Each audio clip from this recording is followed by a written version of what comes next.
Have you ever tried to tell someone, and they said, "Come on, they mean well," or "Their family, just let it go," or worse, they looked at you like you were the one with the problem? Today I'm not here to tell you to forgive. I'm here to tell you this: what you are feeling is real, and there is a name for it. In this video, I'm going to walk you through 5 specific signs, so you never have to ask yourself, am I overthinking this again? But I need you to stay until the end, because the 5th sign, it's not something they are doing to you. It's something you have been unknowingly doing to yourself. And that is the real reason you haven't been able to leave. Before we begin, think of one specific person right now. The first person who appeared in your mind when I said the word devour. Don't push them away. Hold them in your mind. By the end of this video, you will know what to do. Carl Jung spent decades mapping the deep structures of the human psyche. He called them archetypes, ancient, universal patterns of behavior that live not just in individuals, but in the collective unconscious of all humanity. Most people are familiar with the hero, the sage, the trickster. But there is one archetype that Jung identified as among the most psychologically destructive, and it is the one least talked about in polite conversation. He called it the Devouring Mother. Now, before you close this video, understand something critical. The Devouring Mother is not a gender. It is not necessarily your biological mother. It is an energy, a psychological force, and it can wear any face. It can be your actual mother, but it can just as easily be a romantic partner, a boss, a best friend, a religious institution, even a social group. What defines it is not who carries it, but what it does. The Devouring Mother, in Jungian psychology, is the shadow side of the nurturing archetype. On the surface, it presents as love, care, protection, and devotion. But underneath that warm exterior, it operates on a single, unconscious principle. You must remain small so that I can feel whole. It does not destroy you with violence. It destroys you with need, with guilt, with love that comes with conditions so subtle you don't even recognize them as conditions. And the most dangerous part? You were trained to call it normal. Jung wrote that the greatest tragedy of the human psyche is not that we are wounded, but that we learn to worship our wounds as love. This is what the Devouring Mother does. It takes the most fundamental human need, the need to be loved and accepted, and it turns that need into a leash. And you walk with that leash around your neck for years, sometimes decades, telling yourself you are choosing to stay. Here are the 5 signs that you are not choosing, that you have been chosen, as prey. Sign 1. You edit yourself before you speak. Pay attention to what happens in your body in the moments before you say something around this person. There is a split second, a fraction of a moment, where you run your words through a filter. You ask yourself, consciously or not, will this upset them? Will this disappoint them? Will I have to spend the next 3 hours managing their reaction if I say this? And then you change what you were going to say. Or you say nothing at all. Jung called the mask we wear in social situations the persona, the constructed identity we present to the world. A healthy persona is flexible. You can put it on and take it off. It serves you. But around a devouring energy, something different happens. Your persona stops being a mask you wear and starts being the only version of yourself you are allowed to be. You stop knowing where the performance ends and where you begin. This is the first sign. Not that you are careful with your words, but that the careful version of you has become the only version of you. When you cannot speak freely around a person, you are not in a relationship with them. You are in a performance. And performances have no room for a real self to exist. Sign 2. Their emotions are always the emergency notice whose emotional state controls the temperature of the room. When they are upset, everything stops. The entire environment reorganizes itself around managing their pain, their mood, their disappointment. You cancel plans, you abandon your own needs. You stay up until 2 a.m. talking them through a crisis that, if you are honest, feels strangely familiar because it happens again and again and again. But when you are upset, there is a subtle shift. Suddenly the conversation becomes about why you shouldn't feel that way, or how your feelings are hurting them, or you receive just enough comfort to quiet you, but not enough to actually be seen. In Jungian terms, this dynamic creates what is called psychic enmeshment, a state where the boundary between your inner world and another person's inner world completely dissolves.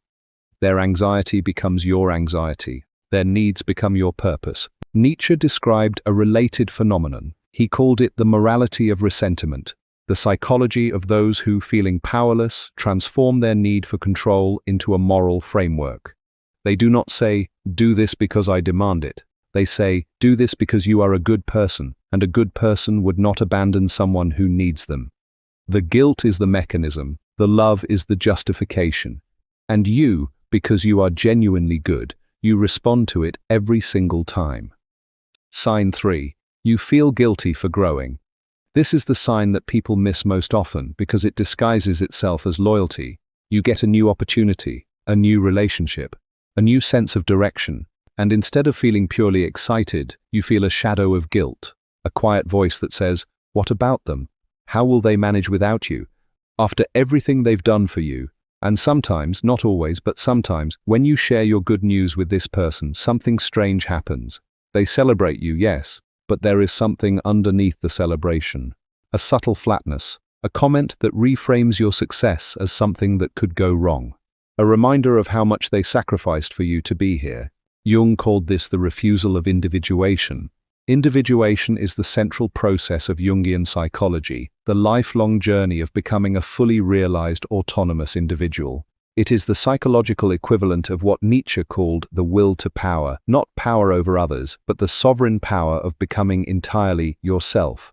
The devouring archetype cannot survive your individuation, because a fully individuated person cannot be controlled through guilt, cannot be kept small by obligation, cannot be made to feel that their growth is a betrayal. So the system fights back, not always consciously, not always with cruelty, sometimes with tears, sometimes with illness, sometimes with just the right amount of need, arriving at just the right moment to pull you back.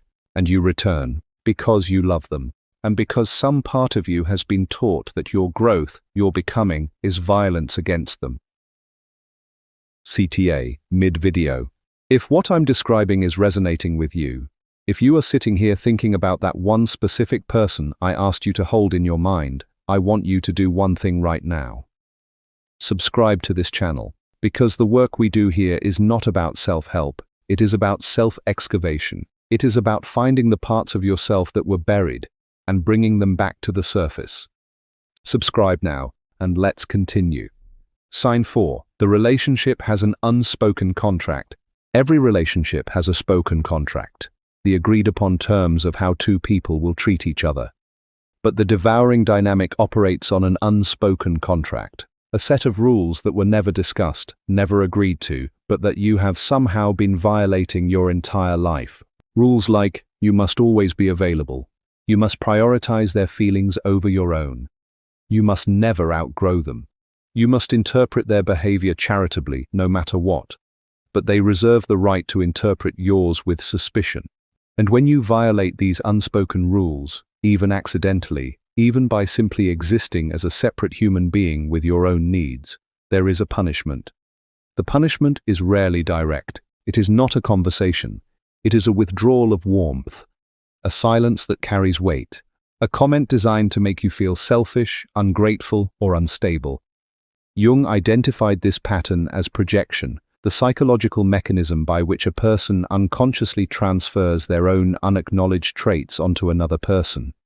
The devouring energy does not see itself as controlling, it genuinely believes it is loving. And so when you attempt to establish a boundary, when you attempt to exist as a separate self, it experiences your boundary not as a healthy limit, but as an attack.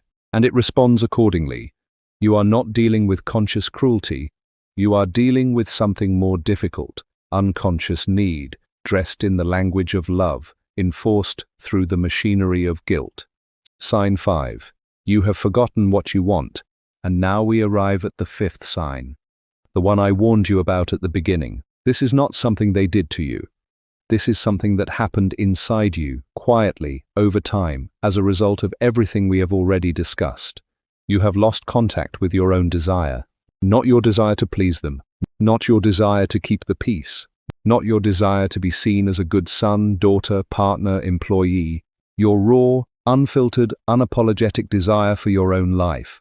When someone asks you what you truly want, there is a pause. And in that pause lives something that should concern you deeply. Because it is not uncertainty, It is absence. Jung wrote about the shadow, the repository of everything we have rejected, suppressed, and hidden about ourselves. The anger we were not allowed to feel, the ambition we were shamed for having, the dreams we quietly buried because they inconvenienced someone who needed us to stay small. The devouring energy does not just take your energy and your time. Over years, it takes your shadow. It takes your full-dimensional humanness. It takes the parts of you that were inconvenient, and it trains you to take them out yourself, until one day, you look in the mirror and you see someone who is pleasant and accommodating and responsible, and completely, utterly hollow. This is the deepest wound, not what they did, but what you agreed to stop being, in order to be loved by someone who could only love a version of you that did not threaten them. At this point, a reasonable question emerges. If all of this is true, if the pattern is this clear, why don't people just leave? The answer lies in a concept called trauma bonding, a phenomenon first studied in the context of hostage psychology, and later recognized as a core feature of many long-term destructive relationships. When a relationship alternates between periods of emotional withdrawal and periods of warmth and connection, the brain responds in a specific way. The neurochemistry of intermittent reinforcement, the same mechanism that makes gambling addictive, creates a bond that is actually stronger than the bond formed in consistently healthy relationships. You are not staying because you are weak. You are staying because your nervous system has been conditioned to associate this specific person with the relief of anxiety, even though they are also the source of the anxiety. The cage feels like home because it was built to feel that way, but there is something deeper still. Something that Jung identified long before neuroscience could confirm it. He called it the repetition of the original wound. Most people who find themselves in devouring relationships did not encounter this dynamic for the first time in adulthood. They encountered it in childhood, in their first relationships, their earliest experiences of what love looks and feels like. The psyche, in its strange and tragic wisdom, does not seek happiness. It seeks familiarity. It returns, again and again, to the emotional landscape it was first mapped on. Not because it is weak, but because it is trying, on an unconscious level, to finally get it right. You are not broken. You are running an old program, and the first step to changing that program is seeing it clearly. Here is where we must be ruthlessly honest. The devouring energy in your life did not survive on its own power alone. It survived, at least in part, because your own ego found something in the dynamic that it needed. This is not blame. This is anatomy. For many people in these relationships, the devouring dynamic provides something that feels, on a deep level, like purpose. When someone needs you completely, when your presence is the thing that holds their world together, it activates a sense of indispensability that can feel in the absence of other sources of meaning, like love. Jung described this as the inflation of the ego through the helper archetype. The person who stays not only out of fear or obligation, but because being needed has become their primary source of identity. To leave the relationship would not just be to lose the other person, it would be to lose the role, to lose the structure, to lose the answer to the question, who am I, if I am not the one who holds everything together? Nietzsche was merciless about this dynamic. He saw it as one of the most sophisticated forms of self-deception available to the human animal. The transformation of one's own fear of freedom into a virtue called devotion. He would say, you are not staying out of love. You are staying because freedom terrifies you more than the cage does. And the cage, at least, is familiar. This is the complicity of the ego, not evil, not even conscious, but real. And it must be acknowledged before any genuine change is possible. What I am about to describe is not a quick fix. It is not a set of scripts to use in your next argument. It is a fundamental reorientation, a surgery of the self. And like all surgeries, it will be uncomfortable before it gets better. The first movement, name the pattern, out loud. There is an enormous difference between sensing that something is wrong and naming it precisely. Jung believed that what is unconscious controls us. What becomes conscious, what is named, articulated, brought into the light, loses its power over us. I want you to write down, in your own words, the specific ways the dynamic I've described today operates in your most significant relationship. Not to share with anyone, not to build a case, but to externalize the pattern, to make the invisible visible. When you can see the cage clearly, you stop calling it home. The second movement, reclaim your shadow. The parts of you that were suppressed in service of this relationship, your anger, your ambition, your desire, your voice, they are not gone. They have been waiting. Begin, in small deliberate ways, to act from those suppressed parts. Not in explosion, in intention. Say the thing you would normally edit. Make the decision you would normally defer. Feel the discomfort of taking up space, and stay in that discomfort long enough to learn that you will not be destroyed by it. This is the beginning of individuation, the slow, difficult, irreversible process of becoming the full version of yourself. It will feel like betrayal at first. That feeling is not a sign that you are doing something wrong. It is a sign that the old program is running its last desperate routines. The third movement, renegotiate or release. Not every devouring relationship must end. Some can be renegotiated, slowly, carefully, with clear boundaries and the understanding that the dynamic will resist change before it accepts it. But some cannot be renegotiated. Some people in your life are not capable, at this point in their own journey, of relating to a fully sovereign version of you, and holding on to those relationships will require you to keep paying the price you have always paid. The question is not, do I love them? The question is, does this relationship have room for me to exist, fully, unapologetically, as a complete human being? If the answer is no, then what you are calling love may be something closer to what Jung called the tragic comfort of the familiar wound. And you deserve more than a comfortable wound. We have arrived at the end. And now I need to tell you the thing I said I would save for here, the thing that makes some people turn this video off. Not because they don't believe it, but because they believe it too much. Here it is. The person you are waiting for permission from, to finally become yourself, is never going to give it to you. Not because they are evil, but because the version of you that is fully alive, fully sovereign, fully taking up the space you were born to take up. That version of you is a threat to the only version of the relationship they know how to have. The permission will not come. It was never going to come. And the devastating, liberating, terrifying truth is this: you don't need it. Jung spent his entire career arguing that the purpose of human psychological development, the entire point of individuation, is to stop outsourcing your selfhood to external authorities. To stop waiting for the world to confirm that you are allowed to exist on your own terms.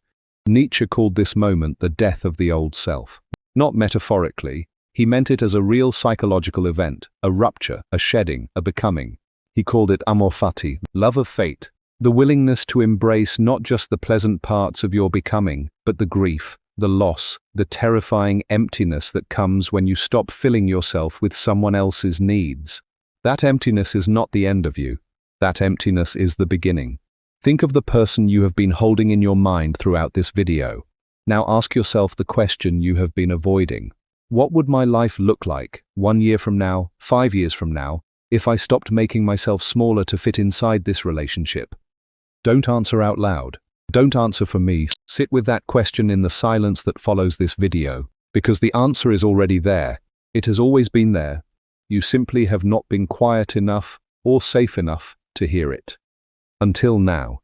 If this video reached something inside you, something you haven't been able to name until today, then the work is not over. It is just beginning. Subscribe to this channel. Share this video with someone who needs to hear it, not to accuse anyone but to give them the gift of being seen. And leave a comment below with one word, the one word that describes what you felt watching this. I read every single one. I will see you in the next video.